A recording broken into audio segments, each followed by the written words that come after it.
implementasi Jaksa Pengacara Negara Plot ke Kecamatan Kabupaten Aceh Barat pada Kecamatan Meru.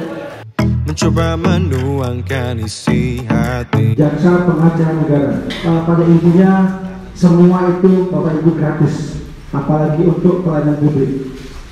Semua gratis. Jadi kalau Bapak Ibu mau bertanya tentang masalah utang piutang, tentang perjanjian, tentang bagaimana warisan, tentang bagaimana mengambil sikap-sikap langkah hukum, silakan tanya kita. Mulai saling melengkapi terbentang, rima-rima mulai saling melengkapi. Negara mempunyai tugas dan fungsi pertama memberikan bantuan hukum. Bantuan hukum ini bisa diberikan kepada aparatur sipil negara, bisa bupati, bisa camat, kepala dinas, dan juga kepala desa. Karena kepala desa dianggap oleh bupati dengan surat putusan dalam hal apabila diduga oleh pihak lain terhadap kebijakan yang diambil